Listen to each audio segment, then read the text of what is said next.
Hello friends, I am Vishnu from Studio Not 7. So இன்னைக்கு நம்ம இந்த வீடியோல curve wallல circle wallsல curve-ஆ இருக்கிற wallsல எப்படி விண்டோஸ்க்கு ஹோல்ஸ் போடுறது and எப்படி நம்ம விண்டோஸ்க்கு வந்து ஃபிட் பண்றது அப்படிங்கறத இந்த வீடியோல பார்ப்போம். So ஃபர்ஸ்ட் இப்போ நீங்க உங்க மாடல் இருக்கு அப்படினா மாடலை வந்து தனியா ஒரு பிளாக்கா வச்சுக்கோங்க. So நெக்ஸ்ட் வந்து இப்போ உங்க விண்டோக்கு ஏத்த சைஸ்ல நீங்க ரெக்டாங்கிள் டூல் வச்சுட்டு ஒரு பாக்ஸ் மாதிரி வரைஞ்சுக்கோங்க.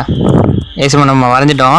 அடுத்து புஷ் டூல் வச்சுட்டு அதை வந்து உங்களுடைய விண்டோ ஹைட்டு இப்போ வந்து நான் இதை வந்து இப்போ உங்களுக்கு 1 மீட்டருக்கு ரைஸ் பண்ணுறேன். ஸோ நீங்கள் உங்களோட டைமென்ஷனுக்கு ரைஸ் பண்ணிக்கோங்க.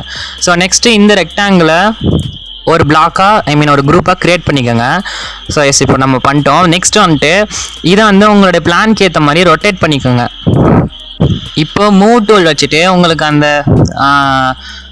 அந்த விண்டோக்கான அந்த பாக்ஸ் வந்து எங்கே வேணுமோ நீங்கள் மூவ் டூல் வச்சுட்டு அங்கே மாற்றிக்கிட்டு கரெக்டாக அட்ஜஸ்ட் பண்ணிக்கோங்க.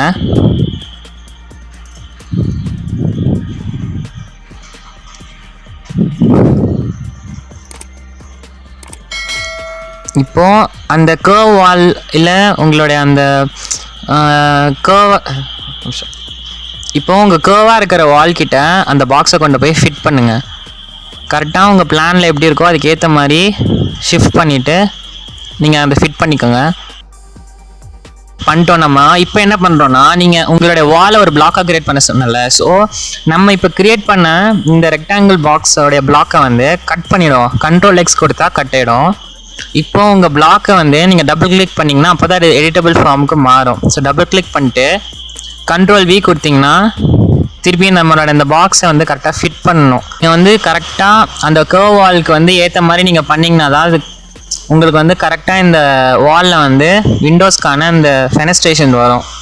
ஸோ இப்போ நம்ம அடுத்து என்ன பண்ணுறோன்னா இதை ரைட் கிளிக் பண்ணிவிட்டு இன்டர்செக்ட் ஃபேஸஸில் வித் மாடல்னு கொடுக்கணும். இதுதான் மெயின் ஸ்டெப்பு. ஸோ இது பண்ணிட்டோம். அடுத்து இப்போ நம்ம இதை வந்துட்டு ஹைட் பண்ணிடுவோம். இப்போ பாருங்கள் உங்களுக்கு இந்த வால்லே வந்து விண்டோஸ்க்கான ஃபேஸ் கிரியேட் ஆகிடுச்சு. நெக்ஸ்ட்டு இதை கிளிக் பண்ணிவிட்டு டிலீட் கொடுத்துருவோம். ஜஸ்ட் டிலீட் பண்ணிங்கன்னா டிலீட் ஆகிடும். இப்போ பாருங்கள் உங்களுக்கு அருமையான ஃபெனஸ்ட்ரேஷன் கிரியேட் ஆகிடுச்சு. இப்போ நம்ம ஹைட் பண்ணாத திருப்பி வந்துட்டு அன்ஹைட் பண்ணிவிடும். இதை வந்து உங்களுடைய வால்க்கு ஏற்ற மாதிரி க்ராப் பண்ணிக்கலாம்.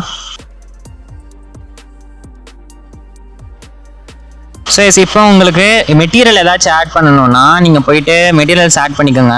நம்ம இது ரஃபாக தான் பண்ணுறோம். நீங்கள் வந்து இந்த இடத்துல நம்ம ஆஸ் யூஷுவலாக விண்டோ ஆட் பண்ணுவோம் பார்த்தீங்களா, அந்த மாதிரி இந்த இடத்துல இந்த பாக்ஸை நீங்கள் கட் பண்ணிவிட்டு விண்டோ ஆட் பண்ணிக்கலாம். ஓகேவா ஃப்ரெண்ட்ஸ்? ஸோ இப்போ இந்த சர்ஃபேஸை நம்ம டெலீட் பண்ணிவிடுவோம். அப்புறம் உங்களுக்கு இன்னும் பர்ஃபெக்டாக இது வரணும் அப்படின்னா ஒன்றும் இல்லைங்க, நீங்கள் கரெக்டாக ரொட்டேட் பண்ணால் போதும். கரெக்டாக ரொட்டேட் பண்ணிட்டீங்கன்னா அது அழகாக அலைன் ஆகிடும். ஸோ அவ்வளோதான் ஃப்ரெண்ட்ஸ், பாருங்கள் ஈஸியாகிடுச்சு. அப்படியே நீங்கள் ப்ரொசீட் பண்ணிங்கன்னா உங்களுடைய கர்வ் வால்ஸில் வந்துட்டு நீங்கள் விண்டோஸை வந்து ஈஸியாக ஆட் பண்ணலாம் ஃப்ரெண்ட்ஸ். ஸோ இது வரைக்கும் நம்ம சேனலை சப்ஸ்கிரைப் பண்ணாதவங்க மறக்காமல் சப்ஸ்கிரைப் பண்ணுங்கள். அண்ட் பக்கத்தில் இருக்கிற பெல் ஐக்கானை மறக்காமல் கிளிக் பண்ணுங்கள். ஸோ இந்த வீடியோ பிடிச்சிருந்தால் லைக் பண்ணுங்கள் அண்ட் நிறைய பேருக்கு ஷேர் பண்ணுங்கள். ஸோ தட் இது எல்லாருக்கும் யூஸ்ஃபுல்லாக இருக்கும்னு நம்புகிறேன். அண்ட் எஸ், நம்ம சேனலில் பார்த்தீங்கன்னா ஆர்கிடெக்சர் சாஃப்ட்வேர்ஸோட டுட்டோரியல்ஸ் எல்லாமே நம்ம போட்டிருப்போம். எல்லாமே நமக்கு தமிழில் தான் போட்டிருப்போம். ஸோ நீங்கள் மறக்காமல் பாருங்கள். அண்ட் அவ்வளோதாங்க. Thank you friends.